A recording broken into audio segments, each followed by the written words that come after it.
era digital ini, setiap jempol yang kita gerakkan bisa jadi amal atau malah berujung fitnah. Bagaimana kalau kita bisa menjadikan setiap interaksi di media sosial sebagai ladang pahala, alih-alih dosa? Yuk kita selami bersama ajaran Islam tentang adab di dunia maya. Ngomong pasti teleponnya sama yang lawan jenis. Halo, nggak usah dilembut-lembutin suaranya. Halo, nggak usah, udah biasa aja kali ngomong mah. Halo, nggak usah. Halo, kamu kenapa? Iya, aku lagi sakit. Apa? Di Al-Quran juga dikatakan. Mulai mengangkat perilaku sosial kita, termasuk perilaku kita di sosial media. Kenapa? Banyak orang mengira sosial media itu bukan bagian dari hal yang perlu dibahas di mimbar dakwah. Kenapa kok bisa dianggap sosial media nggak perlu dibahas di mimbar dakwah? Padahal orang Indonesia, menurut survei, orang Indonesia itu pakai sosial media dalam sehari rata-rata 6 jam. Ini survei tahun 2018. Kalau sekarang mungkin udah nambah. Sosial media dipakai oleh orang Indonesia rata-rata sehari itu 6 jam. Ada yang lebih, ada yang kurang.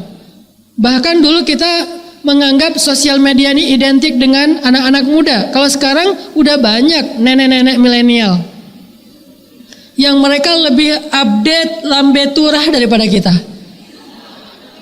Saya pernah sama istri lagi ngobrol gitu kan, terus kita kayak nggak sengaja jadi ngomongin trending topik tentang satu artis lah. Ini nikah sama ini loh. Kita nggak akan ngebahas sesuatu yang sifatnya aib. Kalau nikah kan bukan aib kan. Si ini mau nikah sama ini. Kok bisa sih gitu kan? Segala macam lah. Kalau aib kita nggak berani bahas, takut jadi memakan bangkai. Kalau pernikahan itu berita baik. Dibicarain lah saya sama istri. Kebenaran salah satu artis itu nge-follow saya. Jadilah kita ngomongin. Pas ngomongin, kata mertua saya, umurnya udah 60 tahun. Oh enggak gitu ceritanya. Saya kaget. Kok mertua saya lebih update daripada saya? Emang gimana bu? Gini ceritanya. Pembantu saya juga ngomong, gitu pak ceritanya. Pembantu lebih update daripada saya. Artinya ini namanya pembantu milenial. Mertua milenial. Nenek-nenek mileni. Sekarang nenek-nenek punya channel YouTube. Subscribernya gede.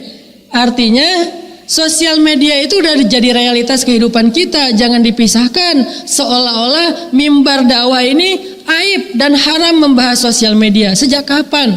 Bukankah mimbar dakwah itu salah satu mimbar narasi tentang kebutuhan masyarakat? Memberikan solusi dalam bentuk ajaran-ajaran moral, perilaku, sehingga termasuk dalam sosial media.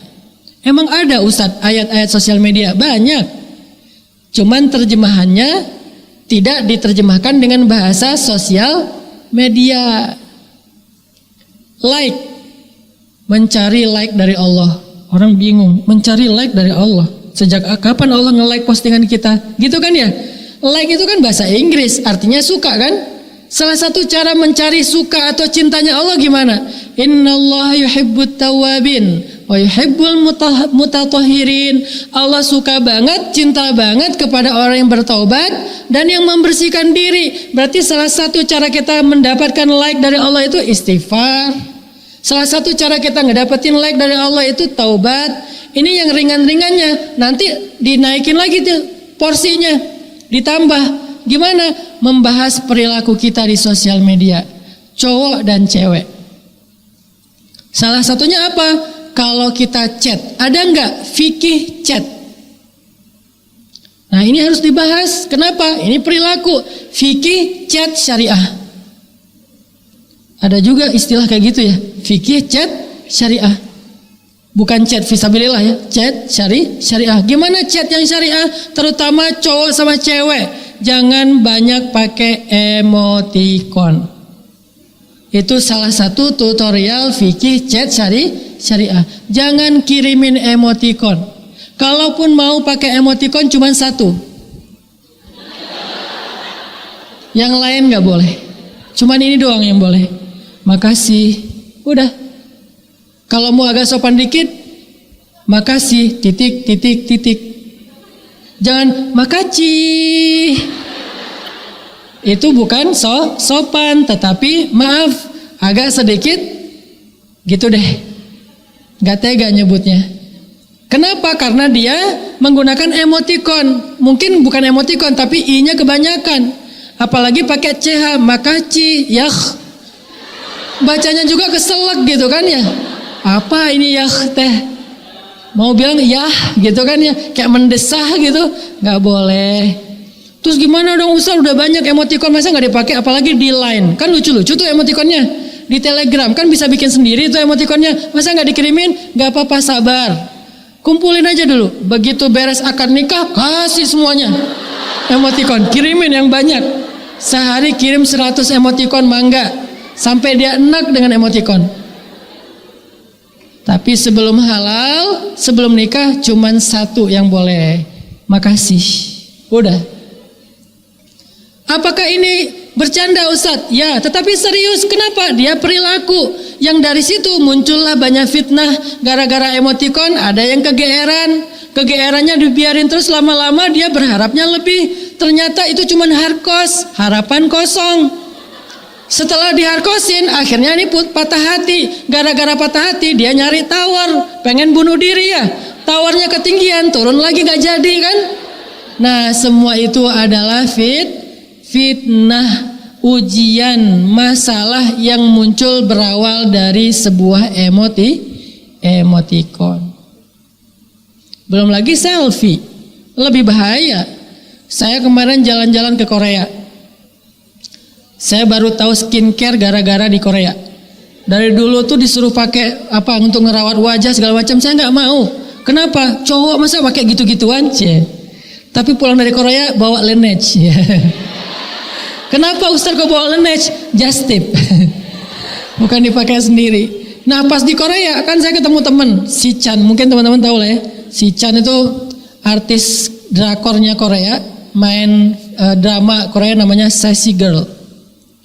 Dia jadi kayak pemeran apanya lah gitu, mungkin figuran lah ya, bukan pemeran utama. Tapi figuran Korea juga mungkin kalau di Indonesia itu udah jadi artis ngehit banget, saking kerennya.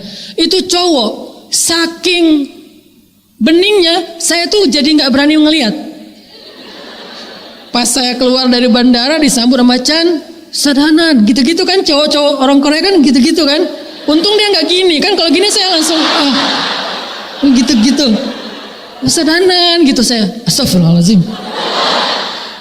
Terlalu mulus, terlalu bening. Jadi kita ngelihat dia tuh kayak, aduh kayak cewek, saking gantengnya jadi kita bilangnya cantik. Itu tuh terlalu bening, terlalu mulus. Udah, jalanlah kita main seru-seruan. Udah beres malamnya sampai di sebuah daerah anak muda banget di Korea namanya Hongdae Street.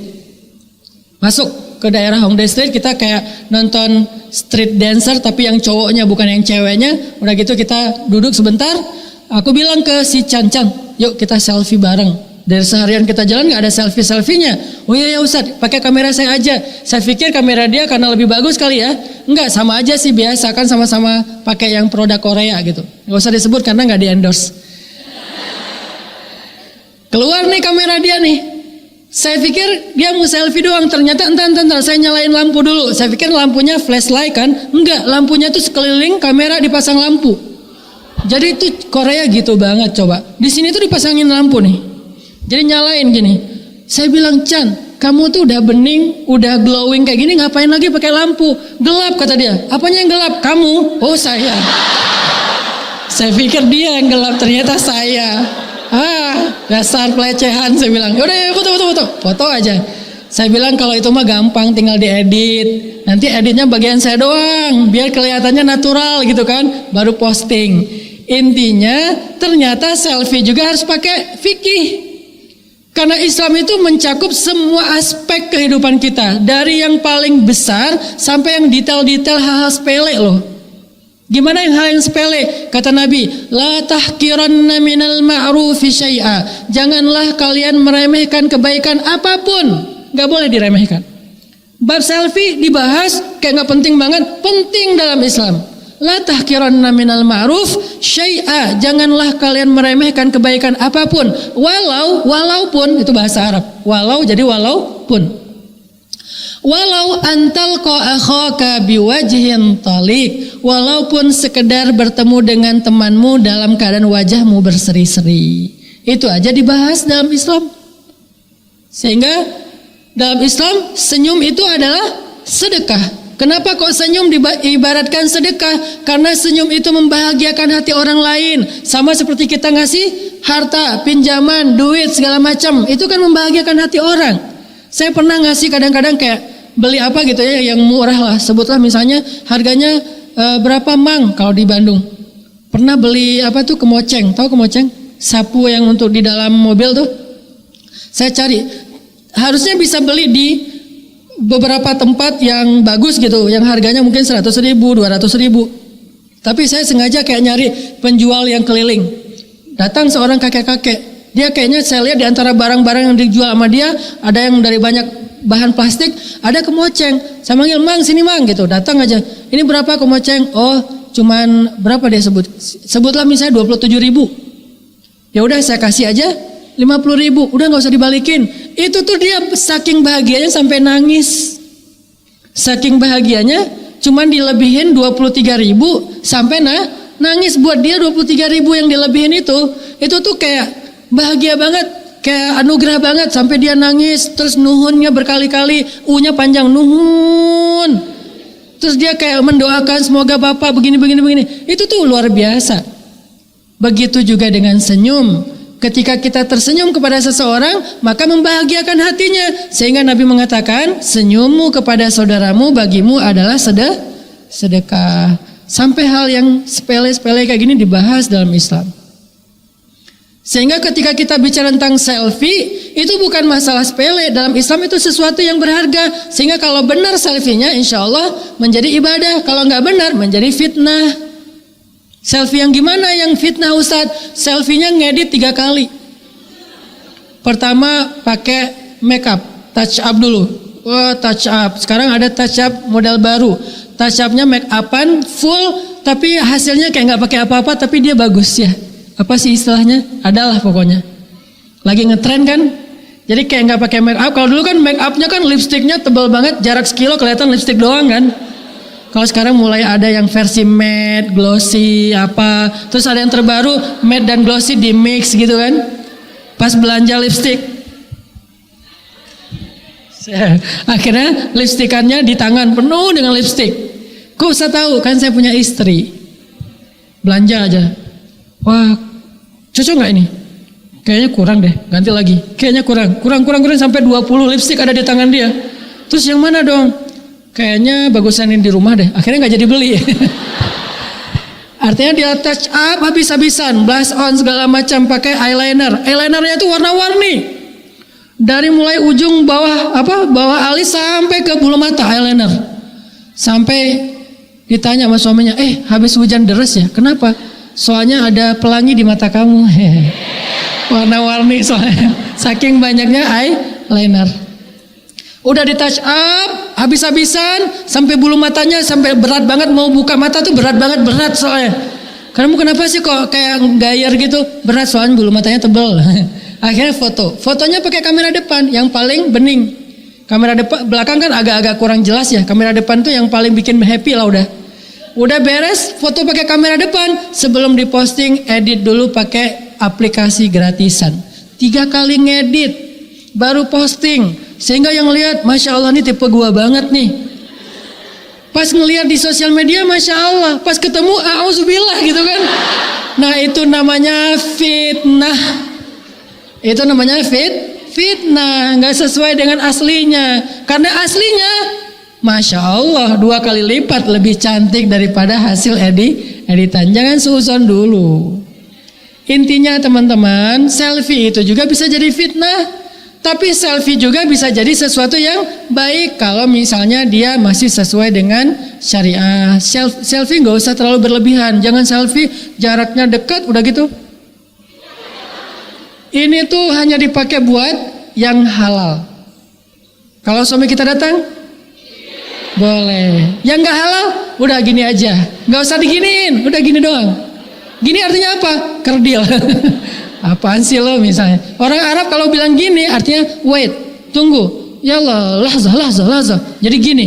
Orang Korea sek. Jadi little love. Jangan, kecuali buat pasangan, untuk anak, untuk keluarga, boleh love.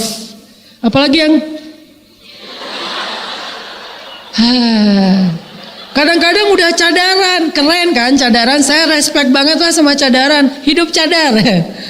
Jadi cadaran, jilbab buat saya sih dua-duanya syariah. Yang mau jilbaban mah enggak, saya mazhabnya mazhab jilbab. Tapi saya menghargai yang cadar. Cuman jangan sampai udah jilbab cadar pun fotonya lebih luar biasa. Wah, kelihatan mata doang tapi matanya. Kok kamu ngedip sebelah? Soalnya sebelah mata itu aurat, Ustaz. Yang enggak aurat cuma sebelah. Oh, dia ngambil mazhab yang aurat itu sebelah. Kenapa nggak ditutup aja? Di Mesir itu ada cadaran tuh gini. Kenapa? Sebelah aurat, sebelah enggak. Ada yang cadaran gini, ada yang cadaran gini, ada yang cadaran juga buka tutup gitu kan ya. Artinya ini mazhab, ini tergantung mazhab. Bukan itu yang mau dibahas, perilakunya. Begitu juga nanti yang lebih ramai lagi masalah foto bareng, bumerang. Kita bumerang yuk, bumerang cewek-cewek kan, bumerang rame-rame. Standar lah itu gaya bumerang kayak gitu ya. Diri 1, 2, 3. Jadinya gimana? Jadinya kan gitu kan. Dan itu adalah dance. Ketika diposting yang ngelihatnya cowok itu jadi dance. Emang ada Ustadz ayat bumerang? Ada. Ayat Al-Quran bumerang ada. Ini emang Ustadz emang aneh ini. Mana ada ayat Al-Quran tentang bumerang? Ada. Baca surat An-Nur. Salah satunya Allah berfirman, wahai perempuan-perempuan yang beriman, janganlah kalian menghentakkan kaki kalian ketika kalian berjalan, karena itu akan memperlihatkan lekuk tubuh kalian. Menghentakkan kaki. Karena itu jadi kayak dance. Ayat itu emang gak menyebutkan istilah bumerang. Karena Al-Quran dia harus relevan dengan setiap zaman sampai hari kiamat. Sehingga istilah yang digunakan itu adalah istilah nilai, bukan teknis. Bukan nama yang lagi ngetren pada masa itu. Dia bisa berubah nama tetapi nilainya sama. Tentang menghentakkan kaki yang memperlihatkan lekuk tubuh. Jadi dance. Kan risih. Kita dance depan cowok-cowok diliatin like. Terus gimana dong? Kasihan itu ada aplikasi, ada bumerangnya, masa nggak dipakai? Boleh. Ya bumerang ya udah duduk. Udah 1, 2, 3. Gitu kan aman ya.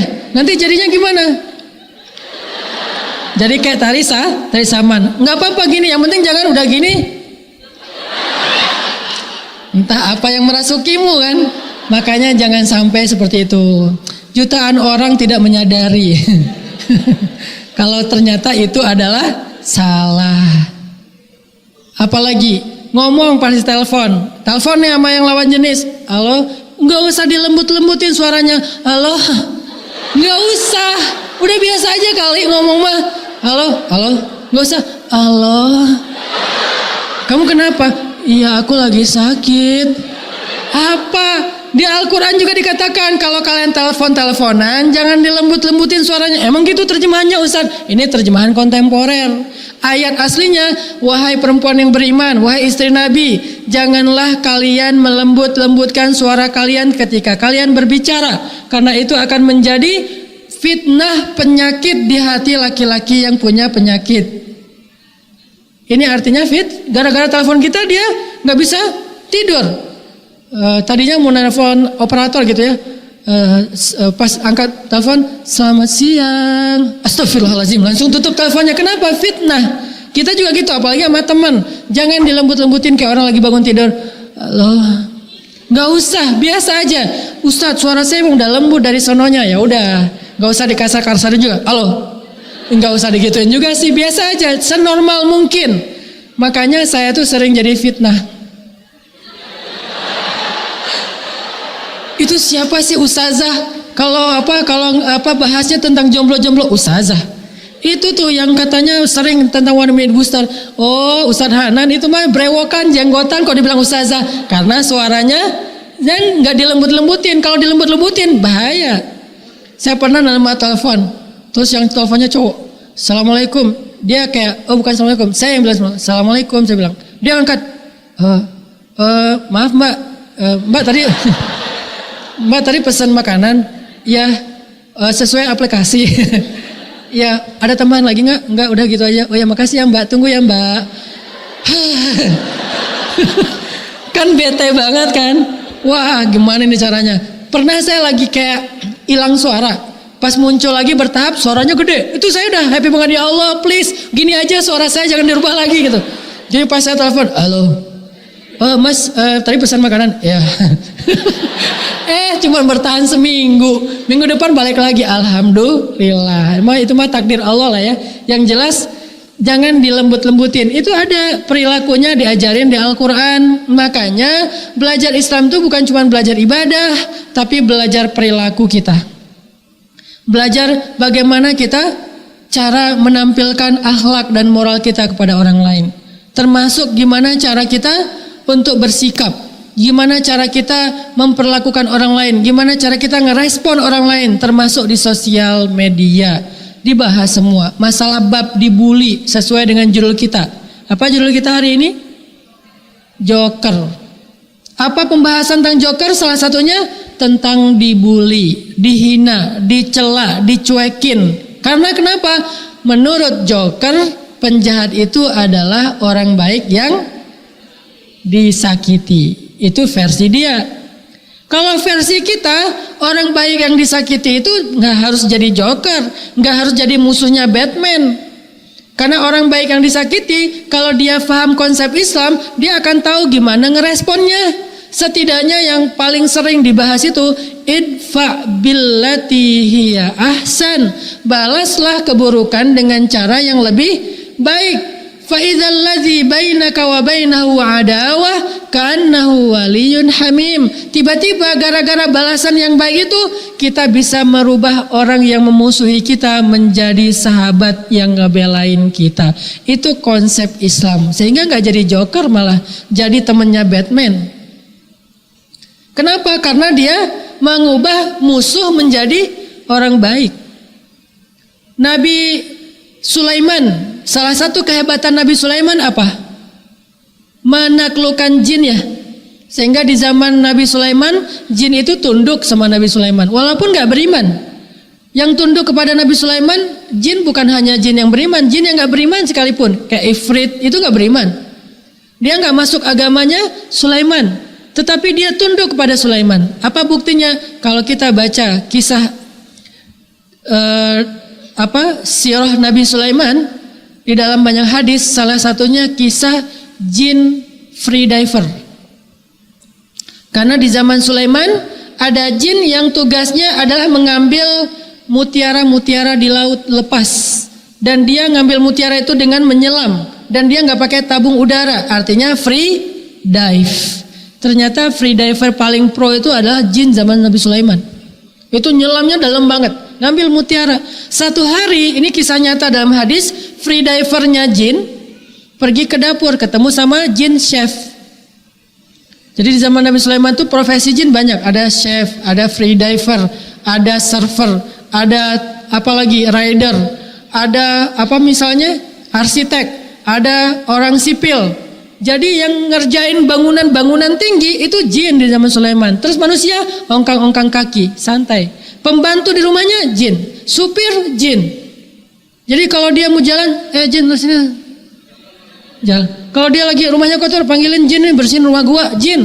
Jin berkhidmat kepada manusia di zaman Sulaiman. Kenapa?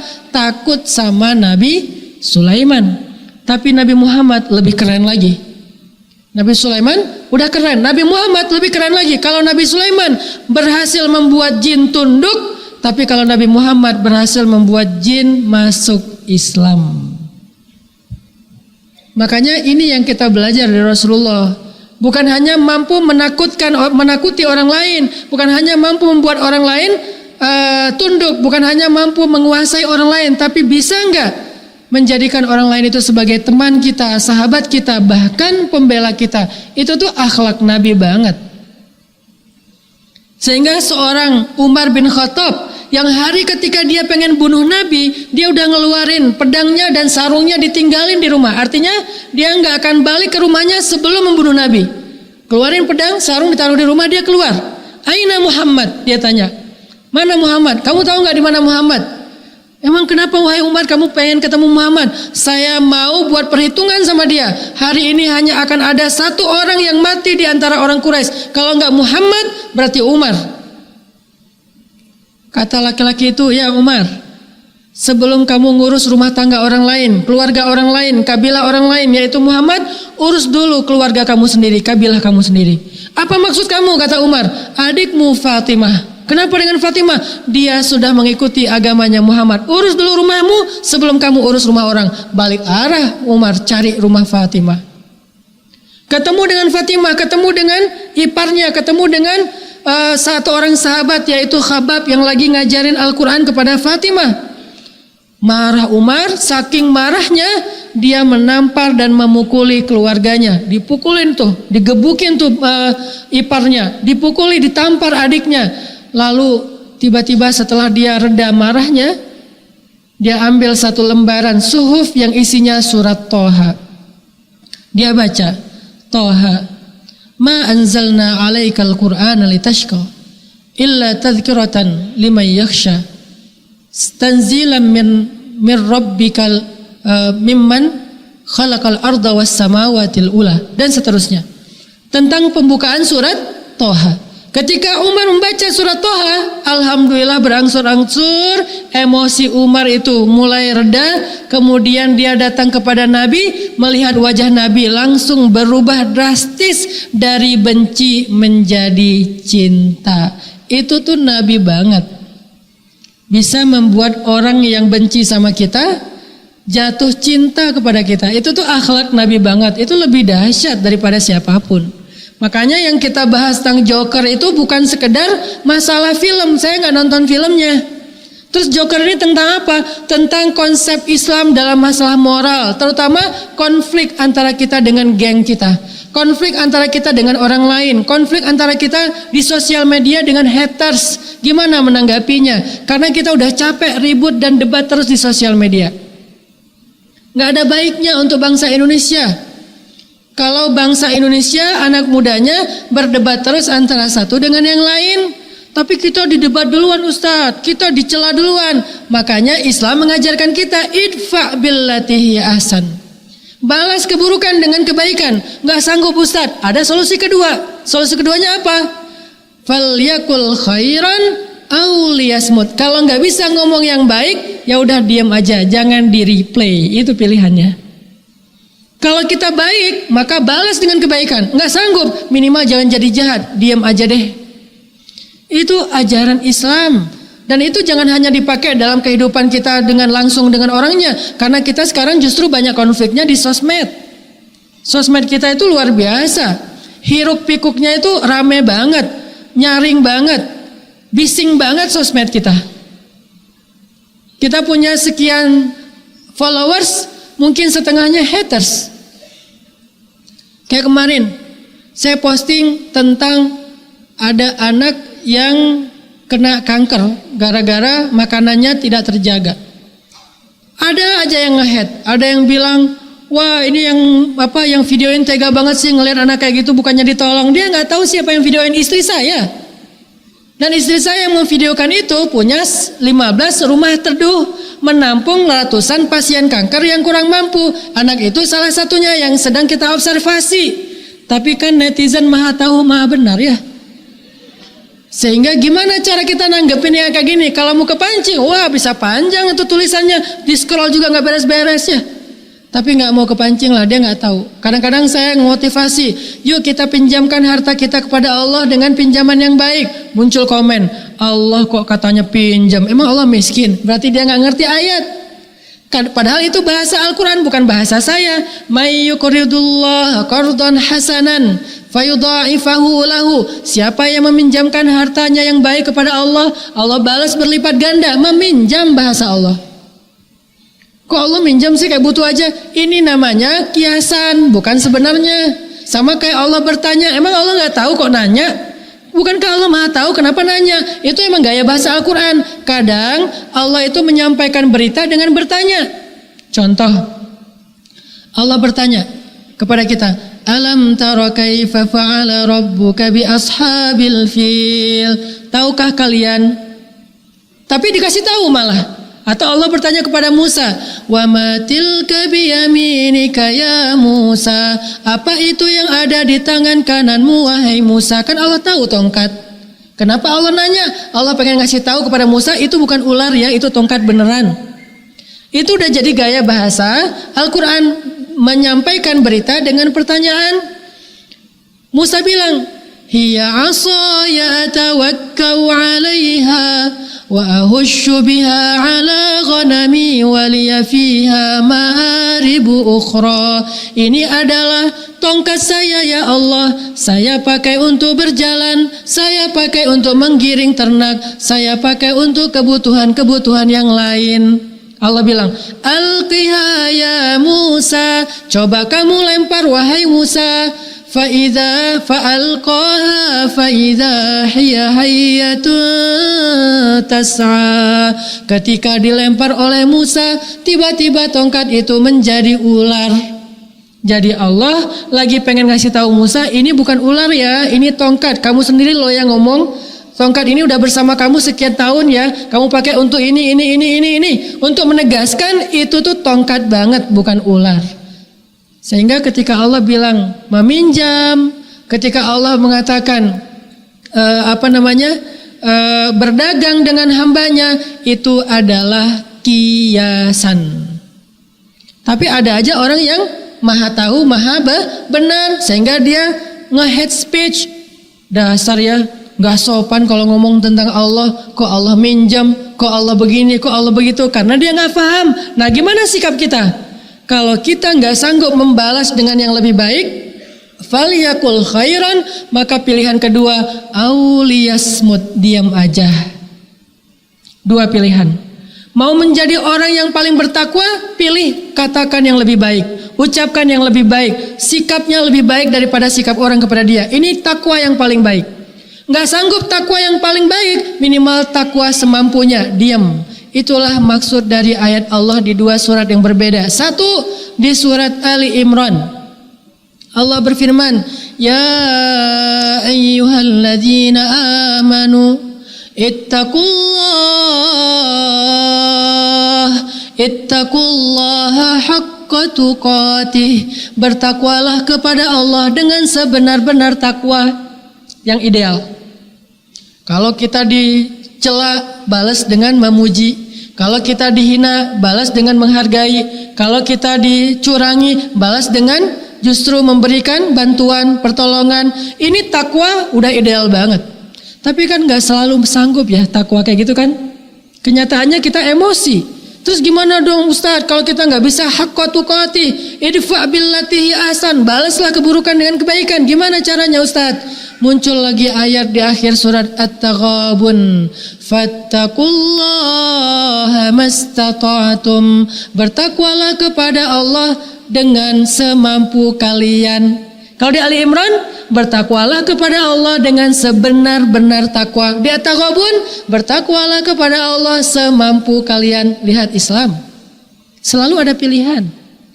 Jadi kalau kita nggak mampu takwa yang ideal, yaitu membalas bulian dengan kalimat yang baik, ya udah minimal takwa semampu kita. Apa itu? Diam, jangan di-replay komennya. Nggak tahan Ustadz, hapus aja komennya. Sebel Ustadz, blok aja nomornya. Tapi jangan debat. Kenapa? Debat itu hanya akan membuat keramaian, kericuhan yang tidak produktif bagi umat dan bangsa. Gak apa-apa ngeblok kalau dia udah keterlaluan. Saya dulu pernah, kan beberapa kali saya juga pernah dibully, walaupun masih amatiran lah ya dibandingkan Ustadz Felix kan. Masih mending lah. Tapi yang mending juga lumayan, saya baca semua tuh. Kalau lagi gak kontroversi, paling komennya 200, 300. Kalau lagi kontroversi, 17.000 komen. Salah satunya yang luar biasa, ada yang bilang anjing neraka jahanam. Hah, astagfirullah. Kita dibilang anjing aja marah kan? Ini udah anjing neraka. Dan nerakanya bukan neraka biasa, jahanam. Wah, 3 kali lipat. Udah anjing, neraka, jahanam pula. Udah gak ada yang lebih buruk lah daripada itu. Itu saya baca. Terus gimana? Dibalas? Enggak. Sebel banget. Sedih, marah, manusiawi. tapi tahan diri jangan sampai bales. Nggak sanggup juga saya bilang semoga kamu jadi orang soleh ya, nggak sanggup saya. Anjing neraka jahanam, kamu itu soleh banget. Enggak. Saya belum sanggup. Takwa saya tuh belum hakka tuqati. Makanya saya mengambil pilihan takwanya mastata'tum, yang saya mampu aja. Diam.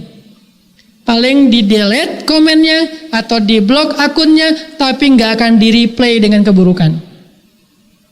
Dan itu banyak.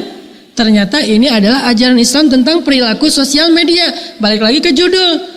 Joker ini kan masalah dibully. Baru sebulan yang lalu tuh ada artis Korea bunuh diri gara-gara apa?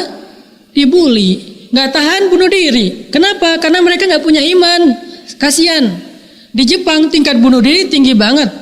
Saya pernah cerita sampai, karena kan alhamdulillah setiap winter saya kan ke Jepang main snowboard ya. Dan selalu ada kasus bunuh diri. Kalau di Jepang, tempat bunuh diri favorit itu adalah nabrakin diri ke MRT, kereta cepat.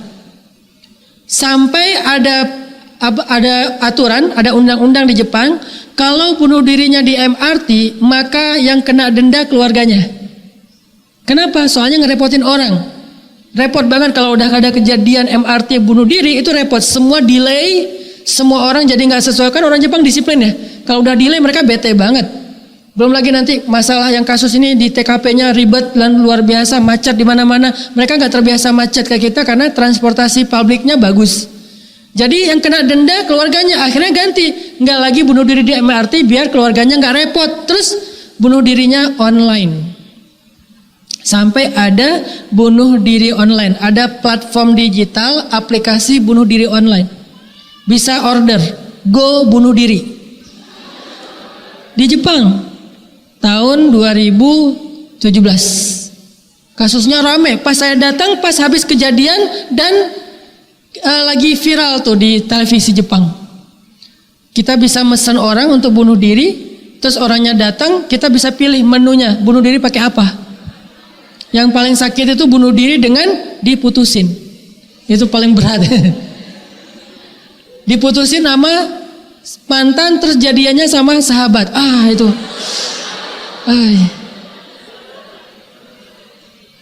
Terus akun kita diblok, nggak bisa kepo. Siapa tahu dia udah nggak bahagia, saya mau nyamber gitu kan ya. Begitu muncul desas-desus dia nggak bahagia, mulai postingannya sedih-sedih. Sabar ya, laki-laki emang kayak gitu sih. Mulai caper-caperan lagi, nggak ada. Ternyata dia punya bunuh diri itu bagi orang Jepang tuh udah kayak jadi pilihan yang paling sering dipakai. Bete dikit bunuh diri. Gue hari ini nggak enak badan, terus bunuh diri Orang gue bete banget nih hari ini, terus bunuh diri. Gue ilfil banget sama dia, terus bunuh diri. Bunuh diri itu gampang banget. Di Korea tempat favorit bunuh diri di Seoul itu adalah jembatan ya, yang terkenal itu. Sampai pemerintah Seoul bikin kebijakan buat telepon umum gratis di setiap berapa meter di jembatan. Saya ngeliat, tanya ke guide, itu kenapa si Chan, itu kenapa kok banyak telepon umum di tengah jembatan? Emang ada orang yang mau telepon di tengah jembatan? Itu untuk mengurangi kasus bunuh diri. Gimana ceritanya? Biasanya orang Korea itu kalau mau bunuh diri, salah satu yang bisa membuat niatnya diurungkan itu kalau bisa dibujuk oleh keluarga. Rata-rata masalahnya itu masalah rumah tangga, masalah cinta, masalah diabaikan. Orang Korea itu paling gak kuat ketika diabaikan oleh keluarganya, jadi dia ngerasa hidup saya udah selesai, udah bunuh diri aja. Jadi penolakan publik buat mereka itu telak banget, sehingga muncullah kasus artis bunuh diri gara-gara penolakan publik lewat bulian. Terus disediakanlah telepon umum, biar apa? Sebelum bunuh diri dia telepon keluarganya, dan telepon itu gratis, karena masa mau bunuh diri harus bayar ya? Udahlah mau bunuh diri, pas telepon, titit, Anda belum masukin koin, bunuh diri aja lah. Makanya dibikin gratis, kayak telepon umum zaman dulu di Indonesia sebelum ada internet kan? Dulu kan di mana-mana ada telepon umum tuh. Saya masih ngerasain. Pakai koin 100 rupiah telepon. Mau habis titit masukin lagi, masih lanjut gitu kan? Terus ganti jadi wartel ya. Era-era wartel, semuanya bikin wartel. Wartel lewat, ganti lagi warnet. Semuanya bikin warnet. Sekarang semuanya udah pakai gadget. Berarti Ustadz hidup tahun berapa Ustadz? Udah tua lah pokoknya. Pernah ngerasain era perpindahan dari masa dulu kita nggak ada gadget, sosial media, sampai sekarang jadi edik dengan gadget, nggak bisa lepas dari gadget. Kalau lepas juga nggak jauh-jauh. Nah di Korea kenapa orang gampang bunuh diri? Kayak kasus-kasus Joker. Joker ini kan ekspresi keputusasaan. Putus asa dari perlakuan publik akhirnya jadi orang jahat. Putus asa dari perlakuan publik akhirnya jadi orang gak benar. Putus asa dari perlakuan publik akhirnya pengen ngebales, jadilah psikopat. Putus asa dari perlakuan publik setidaknya bunuh diri. Dan dalam Islam gak ada kata putus asa. La tayasu min rauhillah. Janganlah kalian berputus asa dari rahmat Allah. Itu dalam Islam. La taqnatu min rahmatillah. Janganlah kalian berputus asa dari rahmat Allah. Sehingga ternyata pembahasan sosial media yang berakhir dengan bulian lalu bunuh diri itu harus dibahas dalam Islam. Bukan hanya ngebahas bab ibadah. Makanya segmentasi dakwah saya itu anak muda. Dan saya mencoba untuk ngulik masalah anak muda apa sih. Itu aja yang dibahas. Dulu sebelum ada pemuda hijrah, dakwah saya di masjid-masjid. Segmennya bapak-bapak, kakek-kakek. Materi favoritnya sakaratul maut. Hari ini kita membahas ciri-ciri husnul khotimah. Weh, semangat itu. Minggu depan jihad, pengajian hari Ahad gitu kan ya, habis subuh membahas ciri-ciri su'ul khotimah, yang datang cuma 2 orang. Kemarin husnul khotimah banyak, yang su'ul khotimah nggak ada yang berani datang, takut. Di antaranya ada yang meninggalnya sakaratnya lama, berminggu-minggu, nggak beres-beres. Ada seseorang yang zalim banget dikenal sebagai preman pasar, itu meninggalnya tuh loncat-loncat di dalam kamarnya, kayak banting-banting diri terus ngejedok-jedokin kepala ke dinding saking sakitnya. Macam-macam lah, tetapi kita wajib berhusnuzon. Artinya setelah berubah segmentasi menjadi segmen anak muda, maka saya mencoba untuk mendalami masalah anak muda itu apa. Ternyata salah satu realitas penting dalam kehidupan anak muda adalah sosial media. Muncullah Joker untuk ngebahas perilaku kita, sikap kita terhadap perilaku sosmed, perilaku netizen. Itu memang menyakitkan, teman-teman. Pernah gak ngerasa gak betah di grup WhatsApp? Pengen live group, tapi takut dibilang baper. Bertahan di grup gak kuat. Kadang-kadang kita bete sama isi grupnya. Kenapa? Kadang-kadang kita ngerasa kayak dicuekin. Tadinya mereka chat rame, saling respon. Begitu kita nimbrung, diem. Kenapa ya giliran saya ikut ngobrol pada diam? Ya udahlah, mungkin mereka pada sibuk. Oke, sekali, 2 kali, 3 kali. Setiap kita angkat satu topik, diam. Ganti topik, rame lagi. Topik kita diamin lagi. Topik yang lain rame lagi. Wah, kayaknya mereka dengki banget sama gua nih. Soalnya cuma gua doang yang sukses. Ya, gaya mulai muncul sombong. Ya udahlah, gua nggak betah lagi nih di grup nih. Grup apa? Bisa grup geng SMA, bisa geng SMP, bisa geng SD, bisa geng TK, bisa geng satu bidan pas lahir bikin grup. Kan gampang banget bikin grup. Tapi itu semuanya adalah perilaku kita. Sabar gak kita ngadapin yang kayak gitu? Dan apa untungnya sih jadi objek bulian? Apa untungnya kalau kita sabar ketika kita dicela, dihina, dibully di sosial media, di hate speech? Apa untungnya buat kita? Untung apa rugi sih sebetulnya buat kita? Kalau ngelihatnya dari angle agama, angle akhlak Nabi, sebetulnya itu untung banget. Kenapa untung banget? Dosa-dosa kita diambil sama mereka satu persatu. Makin berat bulian dan hate speech-nya, makin banyak dosa kita yang diambil. Kalau udah habis dosa kita, Ustadz, saya mau orang yang udah gak punya dosa. Misalnya nih, ngerasa udah gak punya dosa, walaupun udah pasti punya lah. Kalau kita ngerasa kayaknya dosa kita udah banyak banget yang diambil orang, gimana Ustadz? Berarti pahala mereka yang ditransfer ke kita, kan enak ya. Kita nggak tahajud, tapi kita dicatat dia tahajud malam ini. Kita nggak sedekah, dia sedekah. Kita nggak puasa Senin Kamis, dia puasa Senin Kamis. Kita nggak tilawah 1 juz, dia tilawah 1 juz. Dari mana semua amal soleh itu kita dapetin? Dari orang yang rajin tahajud, tapi ngebicarain aib kita. Dari ahli sedekah, tapi menggibahin kita. Dari orang yang rajin tilawah Al-Quran, tapi membuka aib kita. Dari orang yang banyak berbuat amal soleh, tapi masih memfitnah kita. Dari mereka kita dapat pahala itu. Sekarang berarti kalau kayak gini untung apa rugi? Untung apa rugi? Untung. Terus mana ada orang untung terus dia marah-marah? Untung nih gua nih. Nggak ada kan ya? Namanya orang untung kan happy kan? Dapat untung dari dagang 1 juta, 2 juta. Gua bete banget hari ini. Kenapa? Untung dagangan gua. Ada gitu orang kayak gitu? Nggak ada. Yang namanya untung pasti happy. Alhamdulillah hari ini saya dapat sekian juta untung dari dagangan saya. Kan happy. Berarti kalau kita masih bete, kita belum benar-benar yakin kalau itu sebuah keuntungan buat kita. Di sini yang perlu dilatih adalah keyakinan as-thiqah. Ya, percayanya kita dengan janji Allah dan Rasul. Tapi kita nggak boleh emosi, Ustadz, boleh, tapi jangan larut.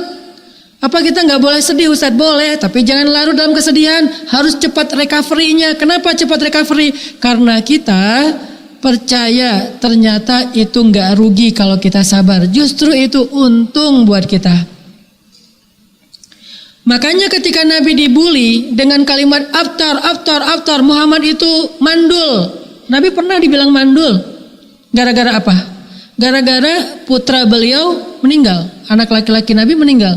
Sehingga orang-orang yang benci sama Nabi punya satu narasi untuk menjelek-jelekan Nabi, yaitu kata mandul. Sehingga muncullah hashtag Muhammad mandul, viral. Kemana Nabi pergi? Muhammad mandul kata mereka. Kalau bahasa Arabnya abtar, rajulun abtar, laki-laki mandul. Sedih Nabi dibully kayak gitu. Pergi ke pasar, orang-orang gak mau ngomong sama Nabi karena apa? Karena dianggap Nabi itu membawa sial, takut ketularan mandulnya. Terus bikin festival, bikin sayembara, stand up comedy. Di mana? Di panggungnya Mekah. Panggung Mekah waktu itu, di Mekah itu ada sosial media. Cuman sosial medianya bukan aplikasi, bukan platform digital. Sosial media mereka pasar. Itu sosial media zaman dulu. Jadi lambe turahnya itu ada di pasar. Di zaman Nabi. Jadi sosial media kan itu media bersosial kan? Mendapatkan informasi yang lebih up to date, itu namanya sosial media. Sosial media di zaman Nabi adalah pasar, namanya pasar Ukaz. Pasar Ukaz. Nah, di pasar Ukaz ini orang-orang yang benci sama Nabi bikin panggung stage kayak gini. Terus mereka bikin stand up comedy. Siapa yang bisa bikin cerita lucu dengan judul Abtar dikasih hadiah. Sehingga datanglah para komedian-komedian, penyair-penyair seluruh penjuru Hijaz ke Mekah pengen dapat hadiah dengan menampilkan performance cerita lucu yang bertemakan abtar, laki-laki mandul. Coba segitunya. Muncullah orang yang bilang, kemarin gue lihat seberapa gerget lo tentang abtar gitu kan ya. Akhirnya dia bilang, kemarin ada cowok diusir istrinya. Kenapa? Soalnya ketahuan dia mandul. Wah, ketawa rame-rame. Siapa cowok yang dimaksud? Rasulullah SAW. Jadi hinaan, celaan, bulian kepada Nabi itu nggak biasa, teman-teman, luar biasa. Kita pernah digituin, Nabi lebih daripada itu. Kita kalau digituin kadang-kadang sebagiannya emang benar, emang kita hina ya. Kalau Nabi kan emang mulia, nggak ada hinanya. Tapi dihina-hinain habis-habisan. Apa sikap Nabi? Ketika Nabi dibully, dicela, dihina, disakiti, apa sikap Nabi? Sikap Nabi adalah kalau Nabi sanggup, kadang-kadang Nabi hanya tersenyum kemudian pergi. Kalau Nabi lagi berat hatinya, kadang-kadang Nabi nggak tersenyum, diam saja kemudian Nabi pergi. Sabar. Terus mentok-mentoknya Nabi ketika udah pergi, buliannya makin menjadi-jadi, Nabi mengangkat kedua tangannya, meminta kepada Allah Subhanahu wa taala yang baik-baik. Enggak pernah Nabi ngedoain yang buruk untuk kaumnya.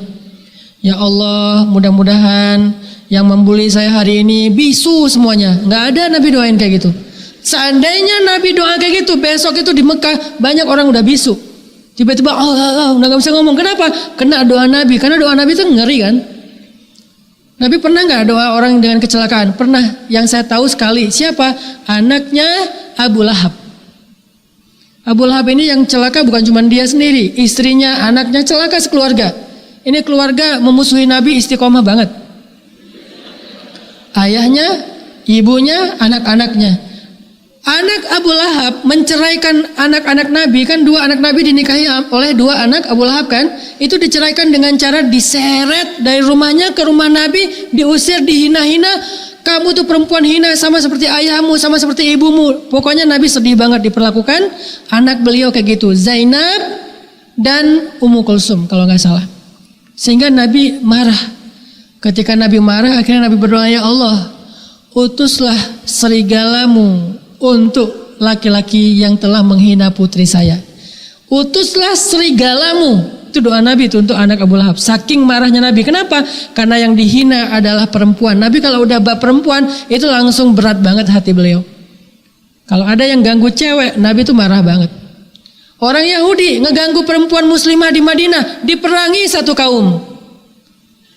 Laki-laki ini mengganggu anak Nabi yang perempuan yang dihina-hina. Padahal anak Nabi itu solehah banget, Zainab. Ya Allah, utuslah serigalamu untuk laki-laki yang telah mencela dan menghina putri saya. Sejak saat itu, anak Abu Lahab ketakutan. Ketakutan banget. Kenapa ketakutan? Karena dia percaya doa Muhammad itu ajaib. Tapi dia gak mau beriman. Ini kan aneh kan? Kalau dia gak percaya, ngapain dia takut? Kalau dia anggap Muhammad itu bukan Nabi, ngapain dia takut? Kalau dia anggap Muhammad itu doanya gak didengar Tuhan, ngapain dia takut? Dia takut adalah bukti nyata kalau dia sebenarnya percaya Muhammad itu benar, cuman ego dan sombong membuat dia gak mau beriman. Nabi berdoa. Dan dia mendengar doa itu, dia takut, gemetar. Di depan dia ada Nabi berdoa. Udah gitu dia pulang, dia gemetar, menggigil, keluar keringat dingin.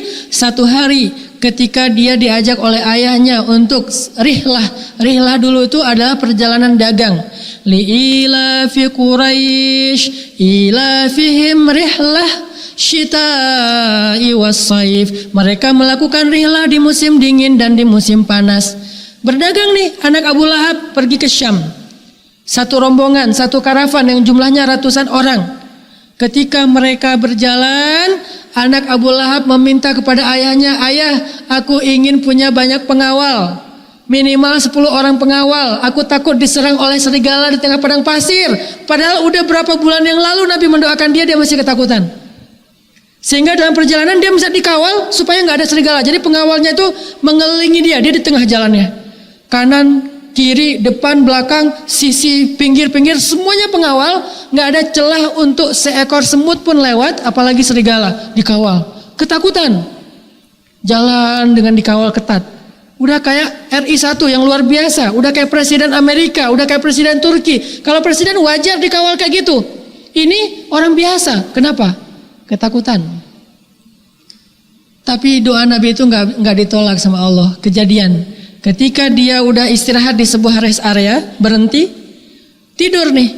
Pas tidur pun dia minta pengawalnya semuanya mengelilingi tendanya dia. Anak Abu Lahab, dia tidur di dalam tenda, pengawalnya duduk di sekeliling tenda.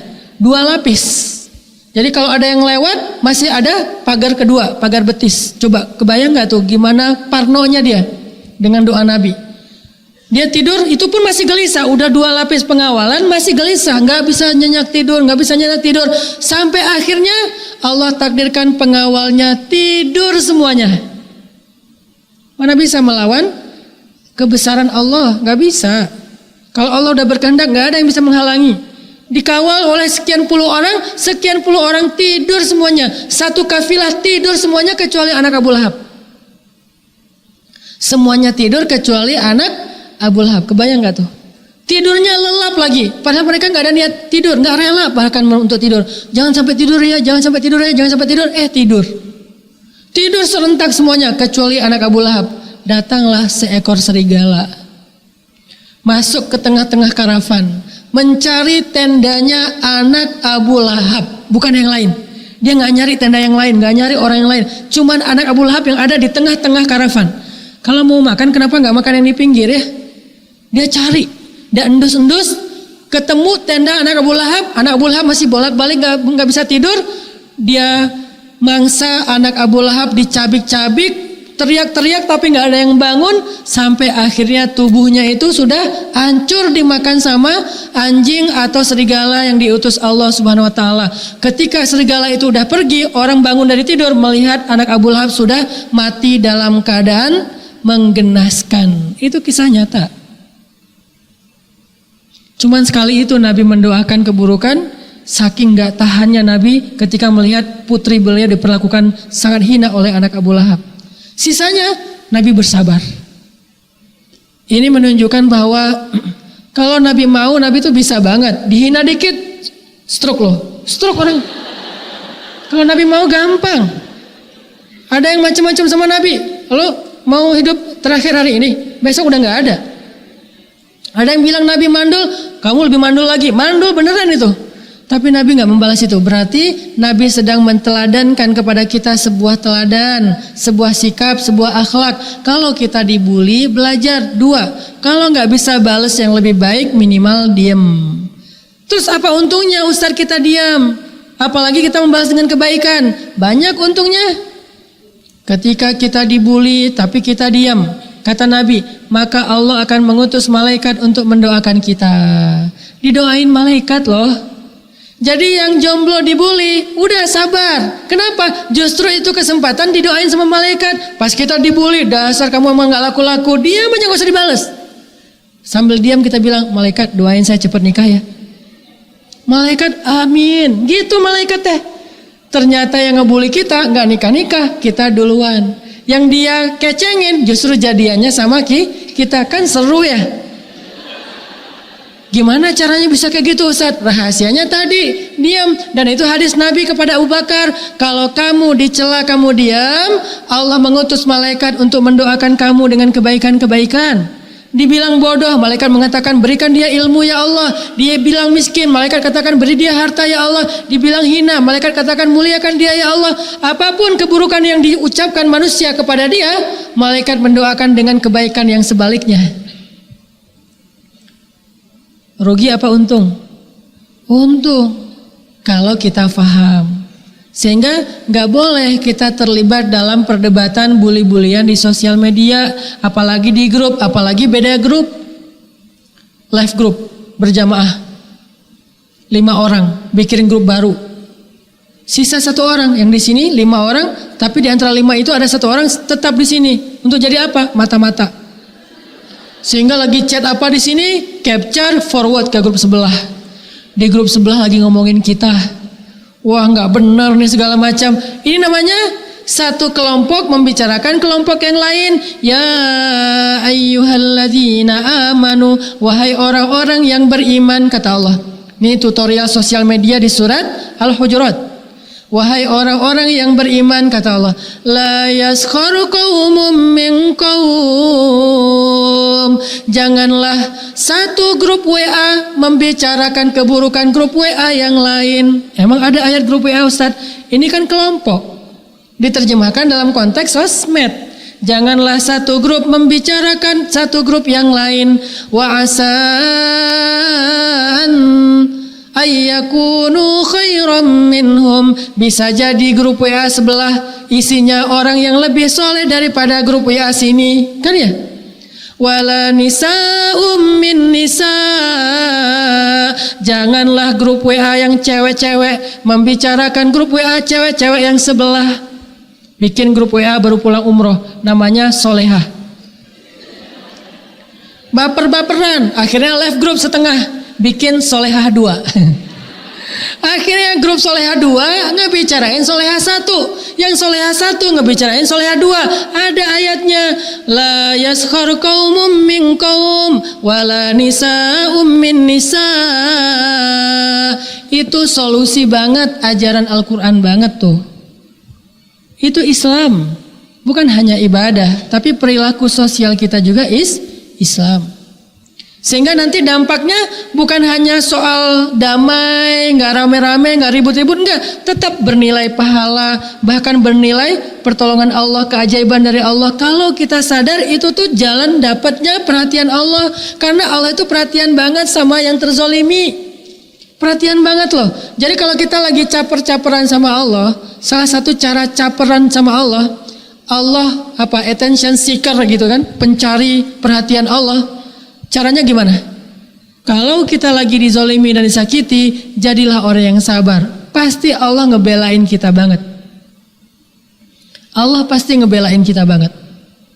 Allah pasti akan berpihak sama kita banget. Sampai Allah mengatakan, ala inna nasrallahi qarib. Sabar ya wahai hambaku, sesungguhnya pertolongan aku sudah dekat. Allah tuh ngehibur kita. La tahzan innallaha ma'ana. Jangan sedih hambaku, aku bersamamu. Apalagi kalimatnya, Ma wadda'aka rabbuka wa ma qala. Allah tidak pernah ninggalin kamu, apalagi benci sama kamu. Dihibur terus-terusan. Ketika Nabi dibully, dihina, dicela, dimusuhin, diusir, Nabi sabar. Allah tuh ngebelain Nabi, ngutus Jibril. Terus udah ngutus Jibril, pertama nurunin wahyu. Yang kedua ngajak Nabi jalan-jalan. Saking Allah pengen menghibur Nabi. Coba gimana perhatiannya Allah sama Nabi. Sampai diajak jalan-jalan. Mau gak gara-gara dibully terus kita bisa keliling dunia? Gimana Ustaz biar bisa umroh? Caranya sabar kalau kita lagi dibully. Nanti Allah yang akan memperjalankan kita ke umroh. Karena yang saya pahami, umroh itu bukanlah ibadah orang kaya. Allah tidak memanggil yang mampu, tapi Allah memampukan yang dipanggil. Itu prinsip. Saya selalu ngulang-ulang kalimat ini. Allah tidak memanggil yang mampu, tapi Allah memampukan yang dipanggil. Kalau Allah udah manggil, dia mampu. Harta di tangan Allah. Bisa lewat dia, bisa lewat temennya, bisa lewat mana aja. Yang penting dia berangkat. Saya sering banget bawa jamaah umroh yang dia itu gak punya uang, tapi umrohnya lebih berkesan daripada yang punya uang. Berangkatnya nangis-nangis, pulangnya nangis-nangis, di Mekah nangis-nangis. Di antara satu jamaah, dia yang paling sering cium Hajar Aswad, dia yang paling sering masuk ke Hijir, dia yang paling lama berada di Raudhah. Padahal berangkatnya gak punya uang. Kenapa? Allah panggil dia, sehingga Allah kasih dia kemudahan. Yang lain paling-paling cium Hajar Aswad sekali, itu pun wah berdarah-darah. Saya pernah ngeliat ibu-ibu cium Hajar Aswad. Karena saya agak malas kalau berdesak-desakan, takut sikut-sikutan atau disikut orang kan ya. Nah pas saya lagi di depan multazam lagi doa gitu, ibu-ibu cium Hajar Aswad maksain masuk. Pas keluar Allahu Akbar, Alhamdulillah ya Allah. Tapi jilbabnya udah gak ada. Karena jilbabnya ketinggalan kan, itu tarik-tarikan. Lama-lama orang-orang bilang astagfirullah. Ya panggilannya haja. Alhamdulillah haja. Ada orang Indonesia, bu jilbabnya nggak ada. Innalillah langsung. Saking susahnya untuk ke Hajar Aswad. Tapi ada jamaah orang tua, orang kampung yang kelihatannya polos banget, kayak serba bingung, lihat apa aja bingung, lihat hotel tuh bingung loh. Masuk kamar mandi nggak bisa nyalain air hangat, akhirnya kepanasan. Aduh ya. Atau masuk kamar mandi, maaf nggak bisa tekan flash, akhirnya dia keluar aja belum dibersihin, saking bingungnya. Terus masuk ke kamar nggak bisa pakai kartu, kan ditempelin di pintu tuh, dia nggak bisa pakai kartu-kartu kayak gitu. Yang dia tahu pakai kunci aja udah. Ini mana kuncinya? Dia lihat, dia bawa kartu sih, dia kira itu kartu kamar doang bukan kunci. Dia bingung, lama-lama duduk depan kamar sampai nunggu teman sekamarnya datang. Pak kenapa? Nggak bisa buka pintu. Gitu ngomongnya pelan, pakai bahasa Sunda orang kampung banget. Tapi orang yang polos ini, yang tua ini, yang bingungan ini, yang gak berwawasan tinggi, yang orang miskin ini, cium Hajar Aswadnya sehari 2 kali, memecahkan rekor jamaah yang lain. Kenapa? Allah panggil dia, makanya Allah mudahin dia. Masuk ke Raudhah, tahajudnya 11 rakaat dengan witir beres. Yang lain baru juga 1 rakaat udah disenggol-senggol. Haji. Dia gak ada yang senggol, malah dia bilang, ketika saya mau cium Hajar Aswad Ustadz, saya tuh ditarik sama si askar yang berdiri di atas tuh. Sini haji, dipegangin, dimudahin Ustadz. Gak tahu kenapa bisa gitu. Padahal tadinya saya udah gak ada niat cium Hajar Aswad, saya cuma lewat doang. Tapi kayak penasaran gitu, ngeliat. Mungkin mukanya melas kali ya. Dilihat sama orang Arab, haji, tarikin aja. Sampai sehari 2 kali cium Hajar Aswad. Masuk Hijir Ismail, masuk Hijir juga kayak dimudahin. Begitu dia sholat langsung kayak lega gitu. Kadang-kadang kan kita sholat sambil sujud, sambil diinjek-injek orang kan. Kadang-kadang nyangkut di antara orang lain, nyangkut di ketiaknya lah, apa segala macam. Ada yang mau pingsan. Ini kita, tapi dia, saya lega Ustaz sholatnya. Saya cuma Hajar Aswadnya mudah Ustaz. Saya masuk ke Raudhah itu bisa lama Ustaz. Kenapa? Allah panggil dia, makanya Allah kasih dia kemudahan. Nah Nabi pernah dihibur oleh Allah dengan jalan-jalan, namanya Isra dan Mi'raj. Jalan-jalan di bumi sama jalan-jalan di langit. Mungkin kita nggak bisa jalan-jalan di langit, tapi minimal Isra-nya bisa. Kapan Nabi kok diajak jalan-jalan sama Allah, ditemenin oleh guide paling profesional dan paling keren, paling humble, paling keren se-Eropa lah. Siapa? Gabriel. Bahasa Inggrisnya Jibril. Ditemenin sama Gabriel, coba, kan keren banget kan? Dan Gabriel itu kalau lagi turun menjelma sebagai cowok paling kece udah. Sakit, dan dia cowok kece tapi nggak bening kayak Chan ya. Kalau Chan kan terlalu bening kan sampai kita jadi menundukkan pandangan ya. Kalau Jibril tuh saking kerennya tuh kayak ganteng-ganteng malaikat. Di kita ganteng-ganteng hewan aja udah keren kan? Ini bukan hewan loh, malaikat. Karena Jibril menjadi laki-laki, karena Jibril bertemu dengan Nabi dengan wujud asli cuma 2 kali. Ketika wahyu pertama sama ketika di Sidratul Muntaha. Sisanya Jibril kalau ketemu Nabi, nongkrong bareng Nabi, selalu jadi laki-laki yang sempurna. Cowok keren banget. Gimana sempurnanya Jibril? Sampai bikin Umar itu gak bisa tutup mulut. Umar ngelihat Jibril gini aja. Datang Jibril, Assalamualaikum. Gaya banget kan, auranya, karismatiknya, pokoknya ganteng-ganteng malaikat lah pokoknya. Datang, wangi tubuhnya, bajunya rapi, nggak ada lecek sedikit pun, wajahnya tuh kayak habis wudhu, rambutnya kayak habis mandi, klimis. Nama bahasa Arabnya Al-Masih. Tahu arti Al-Masih?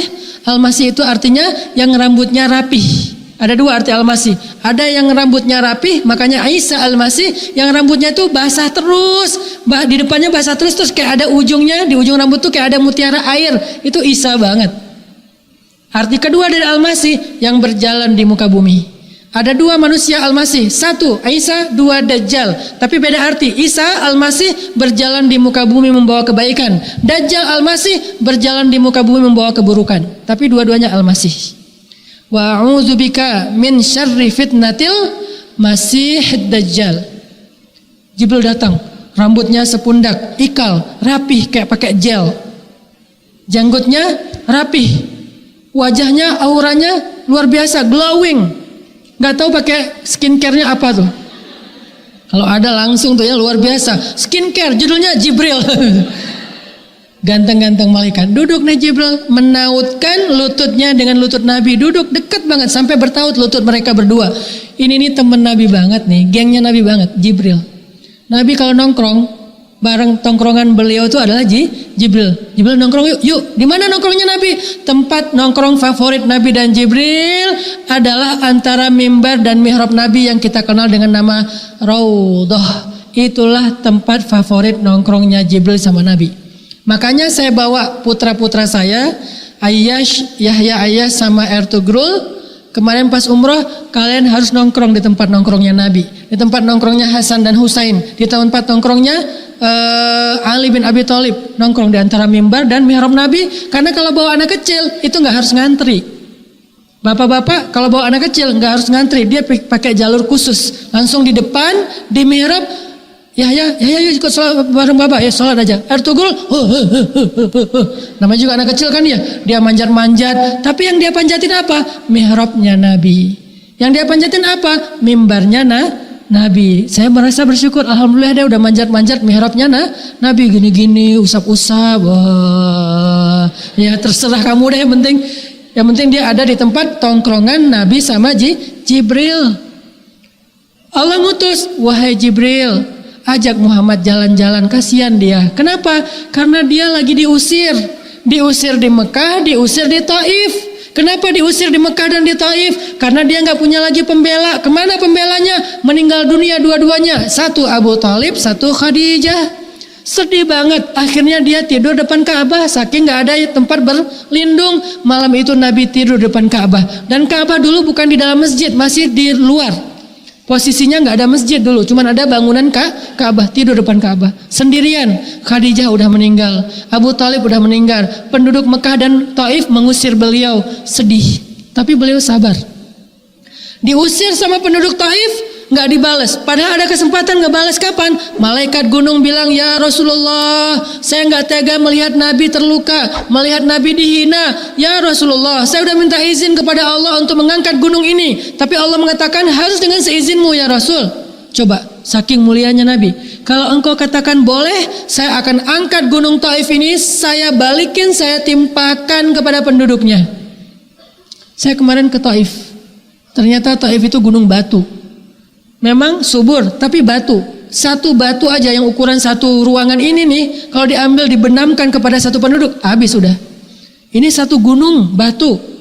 Tapi apa jawaban Nabi? Wahai malaikat, mereka nggak ngerti, biarkan mereka. Aku berharap anak-anak mereka kelak akan menerima agama ini dan menjadi pembela.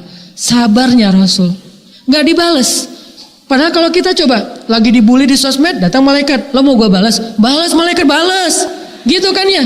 Kalau bisa hancurkan sehancur-hancurnya ya Allah, kan gitu kan? Enggak. Nabi nggak kayak gitu. Jangan malaikat, jangan. Akhirnya pas Nabi pulang ke Mekah, Nabi tidur depan Ka'bah, Allah nggak tega. Kan dasarnya Allah itu zat yang maha tidak tega kan? Gampang kasihan. Apa bahasa Arab gampang kasihan? Pengasih. Arabnya Ar-Rahman, maha pengasih. Arti maha pengasih bukan ngasih. Arti maha pengasih itu gampang kasihan. Allah kasihan ngelihat Nabi. Hambaku baik banget, hambaku sabar banget, hambaku dihina-hina seharian. Kasihan dia. Jibril, ajak Muhammad jalan-jalan. Jibril datang bawa kendaraan jet pribadi namanya Buraq. Udah nggak ada pesawatnya sekarang. Dulu ada pesawat di Indonesia namanya Buraq. Jet pribadi Buraq, kecepatannya lebih daripada cahaya. Buraq diparkirin depan Ka'bah, Jibril datang. Ya Rasulullah, ya Rasulullah. Nabi bangun. Hah, kamu Jibril? Ya. Ada apa Jibril? Yuk jalan-jalan yuk. Coba, kan seru ya? Dimudahin sama Allah jalan-jalannya. Itinerary-nya udah ada, travel agent-nya udah ada, destinasinya destinasi yang favorit. Kemana? Pertama ke Madinah. Dari Madinah naik ke bukit Saint Catherine di Mesir. Dari bukit Saint Catherine ke Al-Aqsa di Palestina. Beres di Al-Aqsa dengan sholat berjamaah, baru naik ke langit 1, 2, 3, 7. Sampai di Baitul Ma'mur ketemu dengan ayah beliau Ibrahim alaihissalam. Lagi ngapain Ibrahim? Lagi nongkrong di Baitul Ma'mur. Apa itu Baitul Ma'mur? Masjidil Haram yang ada di langit. Masjidil Haram yang ada di bumi namanya di Mekah. Masjidil Haram yang ada di langit namanya Baitul Ma'mur. Ibrahim lagi nongkrong di Baitul Ma'mur, menyandarkan punggungnya di salah satu tiang Baitul Ma'mur, lagi zikir. Datang Rasulullah. Ibrahim menyambut, ahlan biwaladin salih, ahlan binabiyyin salih. Selamat datang anakku yang soleh, selamat datang nabi yang soleh. Disambut oleh Ibrahim, pelukan, cipika-cipiki gitu kan ya. Tapi cipika-cipiki orang Arab gitu kan. Udah gitu Nabi Ibrahim cerita, dikisahkan oleh Ibrahim tentang perjuangan Ibrahim. Saya juga dulu berjuang gini. Sabar ya ayah gitu. Ketemu Nabi Musa di langit kelima kalau nggak salah. Nabi Musa cerita, dulu saya tuh revolusi ngelawan Fir'aun, kamu baru ngelawan Abu Jahal. Saya itu Fir'aun lebih dahsyat 100 kali Abu Jahal. Oh iya gitu ya. Kuat nggak? Kuat, alhamdulillah. Kamu harus lebih kuat wahai saudaraku Muhammad. Insya Allah kuat. Ketemu siapa lagi? Nabi Idris yang wafatnya di langit ketiga. Kata Nabi Idris, saya itu dakwahnya setiap hari 24 jam. Ketika saya meninggal aja, saya nggak rela meninggal karena pengen dakwah lagi. Jangan patah semangat untuk berdakwah ya saudaraku Muhammad. Ya wahai Idris, semangat lagi. Ini nih jalan-jalan paling keren loh. Ketemu dengan nabi-nabi. Kalau bahasa kita ziarah sowan-sowan gitu ke nabi-nabi. Kenapa nabi diperjalankan oleh Allah? Kok dapat tiket traveling keliling dunia dan langit? Karena Nabi sabar ketika dibully. Jadi siapa yang pengen keliling dunia, pengen traveling, pengen jalan-jalan, bersabarlah. Dan saya ngerasa habis dibully jalan. Kemana? New Zealand, Hobbiton, minum ginger beer. Kok Ustaz minum bir? Namanya ginger beer, aslinya jahe dan soda. Ginger beer itu halal, zero alkohol, ada label halalnya. Minumnya di mana? Di Hobbiton, tempat lokasi syuting film Lord of the Ring. Dingin-dingin minum ginger beer sama pacar halal. Hasil apa? Hasil bulian. Bisa jalan-jalan ke New Zealand. Main longboard, keliling di New Zealand pakai longboard. Udah. Bully lagi, jalan-jalan ke Turki. Bully lagi jalan-jalan ke Jepang. Bully lagi jalan-jalan ke Korea. Bully lagi jalan-jalan ke Mekah. Bully lagi terus aja gitu. Makin sering dibully, makin sering jalan-jalan, alhamdulillah. Saya percaya banget ternyata salah satu hadiah untuk orang yang sabar ketika disakiti adalah dihibur oleh Allah. Salah satu cara Allah menghibur, Allah mudahkan dia untuk berjalan-jalan melihat kebesaran Allah Subhanahu wa taala. Oke, udah azan? Teman-teman sekalian, jadi kesimpulan kita hari ini apa? Pertama, yuk kita sama-sama membuka lagi lembaran-lembaran tentang kajian Islam, bahwa Islam itu bukan cuma ibadah, menjadi orang taat itu bukan cuma sholat, tetapi menjadi orang yang taat dan beribadah itu juga bisa lewat perilaku dan akhlak, terutama perilaku sosial kita, dan terutama lagi di sosial media. Yang kedua, ternyata dalam Islam sosial media itu udah ada guidance-nya. Al-Quran itu bisa menjadi guidance kita cara bersosial media yang baik. Jadi dia bukan hanya ayat yang dibaca untuk dapat pahala, tapi dia guidance, hudal lil muttaqin, petunjuk bagi orang yang bertakwa. Yang ketiga, cobalah kita belajar dari sikap-sikap Nabi ketika beliau dihina, dicela, dibully, disakiti, difitnah. Ternyata diamnya Nabi, sabarnya Nabi menjadi kebaikan dan keuntungan yang luar biasa. Kalau kita pengen untung yang sama, kebaikan yang sama, kemudahan yang sama, maka ambillah sikap yang sama. Gak mungkin kita dapat untung yang sama tapi sikapnya beda. Apa sikap Nabi? Sabar. Ekspresi sabarnya diam. Ekspresi sabarnya membalas keburukan dengan kebaikan. Ekspresi sabarnya doa. Mudah-mudahan dengan mengambil sikap yang sama dengan Nabi saat kita disakiti orang lain, kita akan dapat kebaikan yang sama dengan Nabi dalam kehidupan dan masalah kita insyaallah. Barakallahu fikum. Allahumma inna nas'aluka ilman nafi'a wa qalban khashi'a wa rizqan wasi'an halalan tayyiba wa amalan salihan makbula.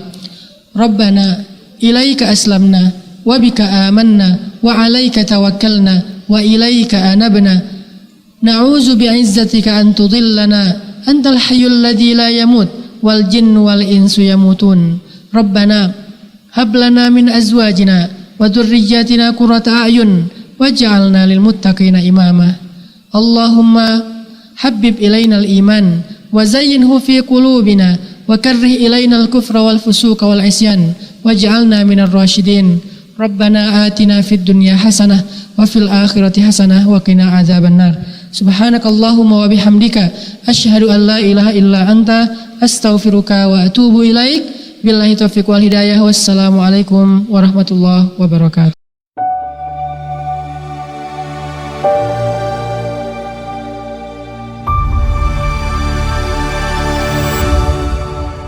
Ceramah ini menyoroti pentingnya perilaku dan etika dalam interaksi sosial, khususnya di media sosial, dengan mengacu pada ajaran Islam. Ustadz menekankan bahwa adab, sabar, dan berakhlak mulia adalah bentuk ibadah, serta perilaku baik, baik online maupun offline, bisa mendatangkan berkah. Dalam menghadapi kritikan atau fitnah, disarankan untuk diam atau membalas dengan kebaikan, sebagaimana diajarkan Nabi Muhammad SAW yang kerap memilih sabar dan doa daripada balasan buruk. Melalui kisah-kisah Nabi, ceramah ini mengingatkan bahwa balasan dari kesabaran akan datang berupa pahala, pertolongan Allah hingga kesempatan yang tak terduga.